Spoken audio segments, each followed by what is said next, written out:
The following takes place between dawn and dusk. Hello and welcome to Casa La Shonda or Cafe La or whatever. This is just my house and I'm so glad you're here. Two very important people you have to meet. Oh, and they're right here. This is my husband, David. Noticed I put him at the top of the list. And this is Jack. Hi, Jack Bauer. This is Jack Bauer, and he's very camera shy. Nothing at all like his mama. He travels with me on the bus. He's just the sweetest thing. This is Little Frisket. Little Frisket. She's very shy. Can you beg?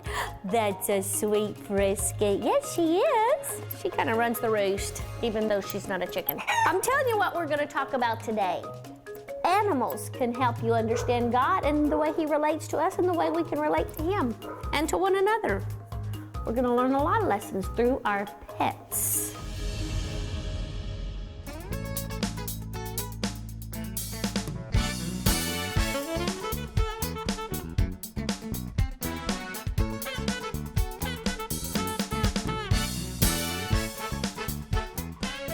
Welcome to AW. I'm so glad you're here. We have such a fun show.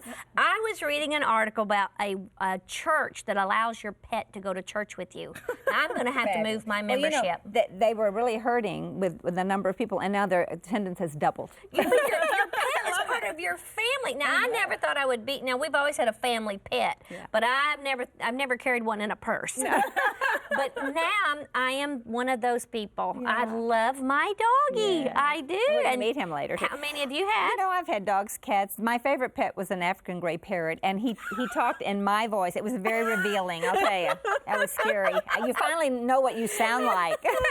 But I love dogs, too. My husband would have cooked that thing for Thanksgiving. How about you, Miss Valerie? Well, you know what? I was always kind of afraid of dogs because I got my first dog in kindergarten. My mother was so afraid of him that it's almost like I inherited her fear. Yeah. But recently, I've overcome my fear. And you got it. And after I was inspired by a certain former co-host, I have adopted my own dog. Good for you. You have a dog. Dogs are great. Well, we all love animals. So when our former co-host Michelle left AW, we just knew we'd miss her and her puppies, Milan and Matisse, who accompanied Michelle for all the show tapings. In fact, these cuties taught her so much that she wrote about it in her book, Lessons from a Girl's Best Friend. Thank you. Treat? Let's sit down and play.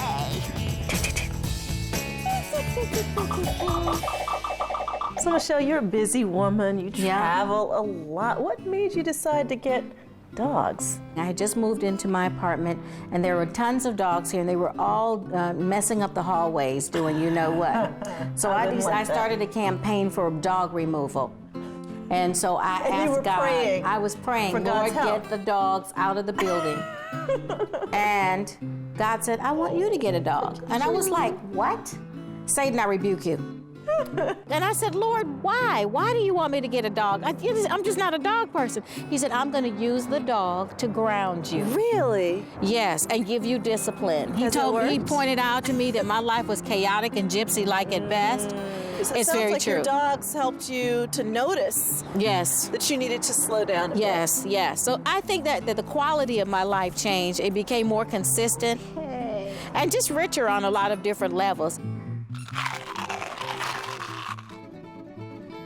And this is where he sleeps, right here in this spot. What would you say is the biggest way that Milan changed your life? Well, Milan put me on a schedule. I mean, they are like children, you know. So when I got her, she looked at me like, I expect to eat at this time. Right. You know. Where have you been? Where have you been? Sit. And she will not stop looking at me until I put food in that bowl, which is the other lesson I learned, because I said, that's interesting. She never looks at the empty bowl. She looks at me. And I thought, boy, if I could stop looking at my needs and just keep looking at God till He's moved to fill my need. That's such a simple lesson. You see how she is? She's such a princess. You see that? How did your attitude towards dogs change? Well, I got Milan first, and she was like a perfect child. And she was so beautiful. And she was very precocious and had so much personality. And she was just so sweet. Look at Milan. It's all about the tummy rub. She quickly learned all her lessons. So I think she tricked me, because Matisse was a whole other case. So if you'd got Matisse first. Oh, we would not have had another one. Come sit here and talk to me. Come. You see that? And I almost took Matisse back. I was looking at him one day saying, boy, I need to take you back. And the minute I said that, I started thinking about everything I had invested into him already, you know, school I had paid for, shots I had paid for him. I started racking that up, and I said, I have invested way too much in this dog to give this dog back. And the Lord spoke to me and said, that's how I feel about you. Ooh. And I went, ooh. 'Cause you're a mama's boy.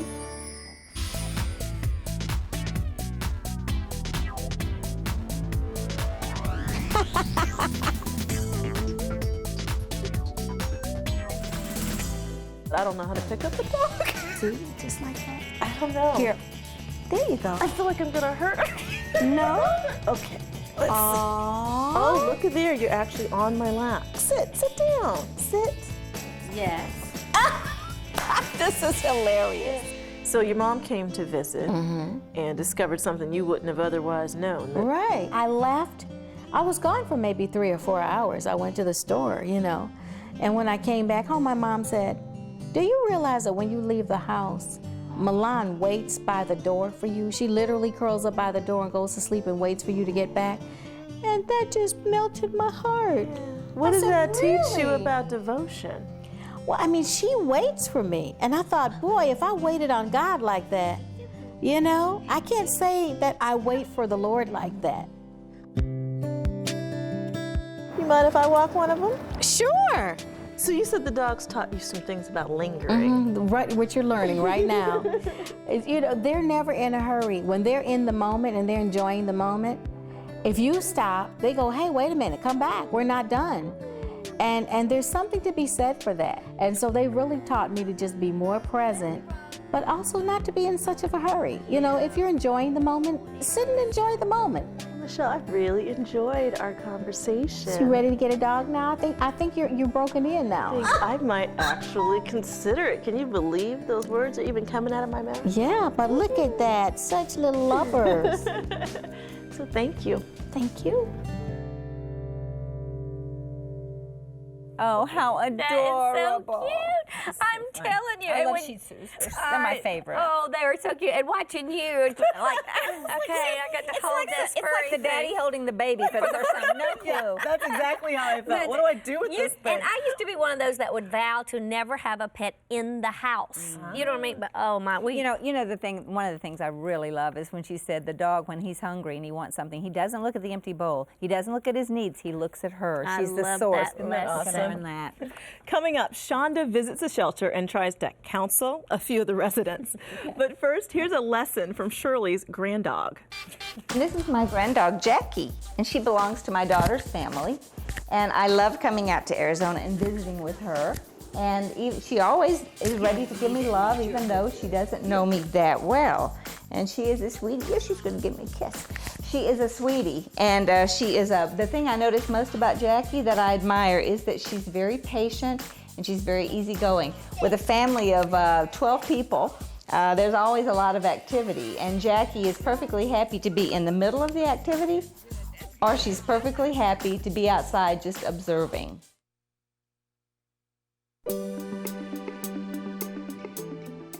If you're looking for a non-human addition to your family, animal shelters are a great way to find all sorts of pets, whether it's canine, feline, reptile, fowl, equine, or even swine. The Animal Welfare League is Chicagoland's largest humane society. It's home to more adoptable animals than any other nonprofit in the Midwest. Over 1,300 animals are waiting for their forever homes here. From dogs to cats, pigs to sheep, birds to rabbits, and more. Linda Estrada is the executive director. So how are you different from other shelters out there? First of all, we're open 24 hours a day. and we do not refuse any animal whatsoever. Wow. If an elephant comes through, it's mine.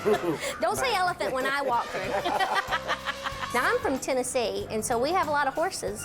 How many times has a horse come walking through Chicago and wound up? Many times, more than you think. That's amazing. We've had a tiger, cougar, 2 or 3 wolves already, snakes, alligators, you name it. So I wanted to ask you what makes a good pet owner, in your opinion? There's a lot of different types of pet owners. I think a good one is where they come in and they understand when they adopt an animal, it takes time to adjust. You know, they're not going to come into your home thinking, okay, you want me to do this, you want me to do that. That's a good pet owner, where they're going to let them chill for a bit. Why do you think it's important to adopt from shelters instead of go to a breeder where it's a gazillion dollars to get a pet? First of all, this is their last chance. We have all these animals waiting.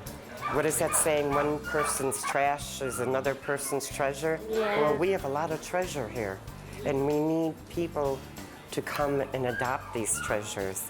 The vet clinic at the Animal Welfare League is open 6 days a week, and it provides low-cost medical care on a first-come, first-served basis. So take me through the process. If I brought in a dog today, what's the process of dropping an animal off here? We would get as much information as you know that you can know. Where I found it or where, right. Then we take it to, it's called Exam C, and we vaccinate it. And we also check it out to make sure it's not injured or scratched or any problems like that. And then we hold them for 7 days. And then if nobody claims them, we put them up for adoption. So I've heard the animals have some psychological testing. Is that right? Absolutely. Okay, I'm experienced in this. I could help out. Oh, very good. Okay, put me to work. So I hear you're having an insomnia problem? Hello? Excuse me. Well, guess I fixed that one. Girl, you need to stop sleeping around. Just say no. How long have you felt like people are avoiding you? Come on, tell me all about it. Yes.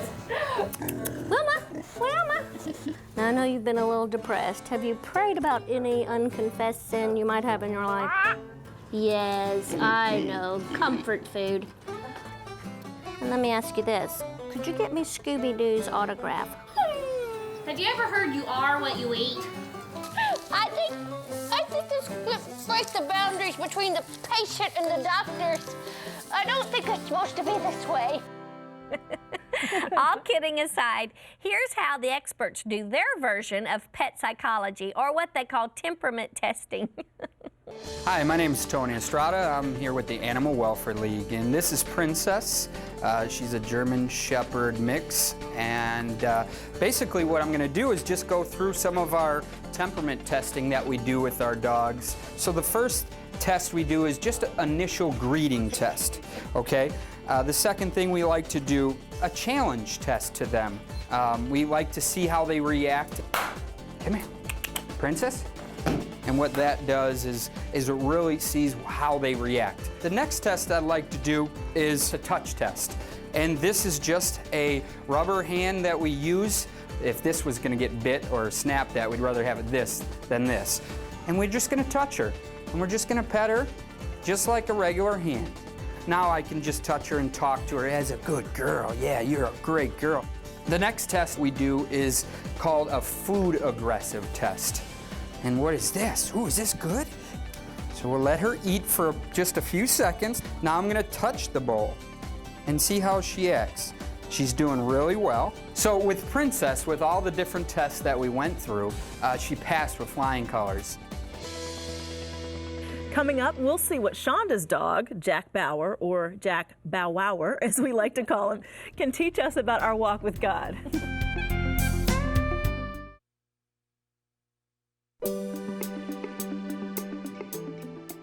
In her book, Saturdays with Stella, author Allison Pittman writes about the spiritual insight she discovered while taking her dog to obedience classes.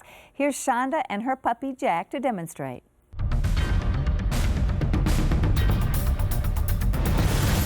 From time to time, you have to teach your dog to come. which is exactly how it is with God. We have to be in tune with the Master's voice, so when He speaks, we're quick to come. Let's see how Jack does this. Jack! Come! Come! Come! That's a good boy! That's a good boy! Oh, he got that one down good. He's such a good Christian dog.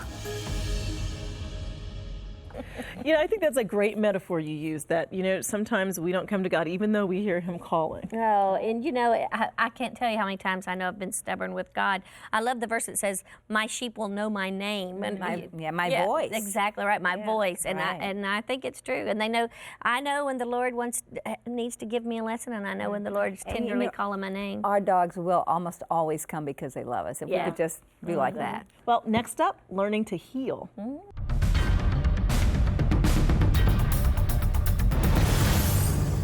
One of the lessons people are always teaching their dogs is heel, which means walk along beside me when you have the leash. Instead of being dragged down the street, Jack is supposed to walk with me, which is kind of the way we're supposed to do with God, don't you think? He wants us to walk with Him, not get way ahead of Him. So we're just going to see how good Jack is at teaching us to walk with God. Okay, Jack, are you ready? You ready to go for a walk? Are you ready? Are you going to heel? Okay, come on, let's go. Let's go. Wait, Jack. He's not great at this yet. Jack, come on. Now. Jack, wait. You're supposed to be walking along beside, okay? Beside. Ready? Heel, go. Now, see? That was really much better. It helps if you just really yank the thing as hard as you can.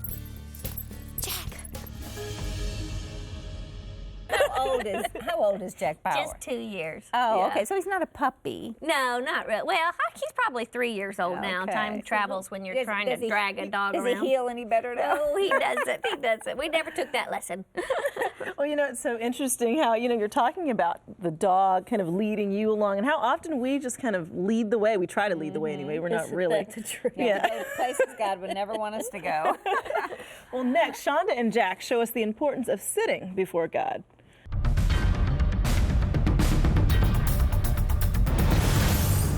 Mary and Martha in the New Testament learned what it was like to sit at the Master's feet and all that you can glean there. So it's important to learn to just sit. Let's see how he does this. Jack, you want to sit? You want to come down here and sit? Now, here we go. Yes! Now, sit. You are beautiful! You're such a spiritual dog.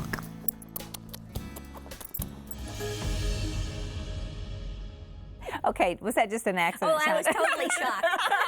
It looks like she's a highly trained I dog. thought you had them all trained. You know what Jack has taught me is such patience. Not in patience in training him, but patience to slow down, to be still. And just like you said, Mary and Martha. Mary knew how to sit and listen to Jesus. Yes. It was a good lesson. Well, sometimes we hang on to things that God wants us to drop. Let's watch Jack practice this challenge.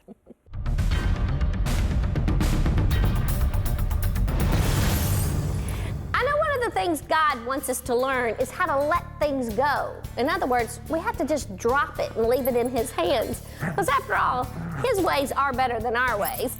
Ouch! Let's see if Jack can teach us this lesson. Are you ready? Are you going to drop it when it's time? Are you ready? Go get it. That's a good boy. Now, let's drop it. No, drop it. Drop it. Drop it. And if you have a really strong set of teeth, you may never drop it because we can be stubborn. Jack, you're supposed to drop it. Jack, drop it.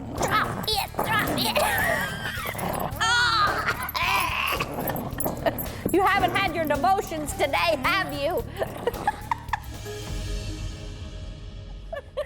I love that illustration. Jack is so funny, but you know, it reminds me of how often we try to hold on to good stuff. Isn't that the truth? And God has something better. You know, if you get that one little inch of something good, you sure don't want to let go, thinking there's no way. And even worse, we hold on to bad stuff too. We hold on to our own way, our stubbornness, our addictions, whatever. We do it all out of fear, I think, because we think, well, if I let go, nothing else is going to come. John Ortberg is one of my favorite writers, and he talked about Abraham, and he said he could only go after what God wanted him to go after because he had held on so loosely to the things of his past and to his homeland and his culture. That's incredible. Yeah, and God blessed him and made a great nation because he held tightly to God, but loosely to everything else. Yeah. And isn't it hard for us to hold on loosely to things, We to hold on houses to our and things? time, our energy, My our grandmother used to say, resources. you can't put anything in hands that are full. That's right. That's true. Yeah. Wow. Well, we'll be back with more, but first, here's Shonda helping with bath time at the Animal Welfare League. You should have brushed your teeth before you came in here, you know? It would have helped us become friends faster. You always wash behind your ears. There's got to be a better way. Staying dry and doing this. Okay, got this problem solved. Next. Log on to aspiringwomen.tv for more, including these books by Allison Pittman and Michelle McKinney-Hammond.